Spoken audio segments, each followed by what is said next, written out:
ଭିଡ଼ିଓଟି ଆରମ୍ଭ ହେଲା ଦୋକାନକୁ ଯାଇ କୁରକୁରି ଆଣିବାରୁ। ଆଜ୍ଞା, ମୋ ଗେହ୍ଲା ଗୋଟେ ଏମିତି ପିଲା, ସିଏ ପର ଜିନିଷରେ ବି ନିଜ ଦାବି କରିବ।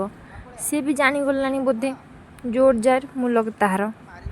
ନାଇଁ ଆଜ୍ଞା, ଛୋଟ ପିଲାମାନେ ଏମିତି ଜିଦ୍ଦି କରନ୍ତି। ସେଥିପାଇଁ ଦେଖୁନାହାନ୍ତି ପର ଗାଡ଼ି ଯାଇ ନିଜ ହକ୍ ଜତଉଛି।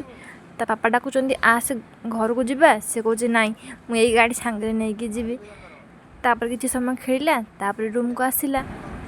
ଏଇ ଗାଡ଼ିରେ ତା ଗୋଡ଼ ତଳକୁ ପାଇଯାଉଛି, ସେଥିପାଇଁ ସେ ଗାଡ଼ିରେ ଟିକେ ବେଶୀ ଭଲ ପାଉଛି। ତାର ଏଇ ସାଇକେଲ ପ୍ରତି ଥିବା ଆଗ୍ରହକୁ ଦେଖି ଚାଚା ସେଥିପାଇଁ ତା ପାଇଁ ଗୋଟେ ସାଇକେଲ ଆଣିଲେ, ଆଉ ତାକୁ ଅନବକ୍ସିଂ କଲେ, ଆଉ ତାକୁ ପ୍ରିପାରେସନ୍ କଲେ। ଯେହେତୁ ସେ ସବୁ ପାର୍ଟିସନ୍ ନେଇ ଆସିଥିଲା, ସେଥିପାଇଁ ତାକୁ ସବୁ ଯୋଡ଼ାଯୋଡ଼ି କଲୁ। ତାପରେ ସାଇକେଲଟା ରେଡ଼ି ହେଇଗଲା। ଆଉ ଏବେ ଦେଖନ୍ତୁ ତାର ଫାଇନାଲ୍ ରେଜଲ୍ଟ। ସିଏ ପୁରା ସାଇକେଲ ଦେଖି ବହୁତ ଖୁସି ହେଇଯାଇଛି, ଆରାମସେ ସାଇକେଲରେ ବସି ପଡ଼ିଲା। ଏବେ ଦେଖନ୍ତୁ ଚାଚା ବସି ସାଇକେଲ ଚଲାଉଛନ୍ତି। ବୟସ ସିନା ବଢ଼ିଯାଇଛି, କିନ୍ତୁ ପିଲାଳିଆମି ଆଜି ଯାଏ କମିନି। ଆଚ୍ଛା ହଉ, ଟିକେ ଲାଇଫ୍ ତ ଏନ୍ଜୟ କରିବା ଦରକାର ନା ନାହିଁ।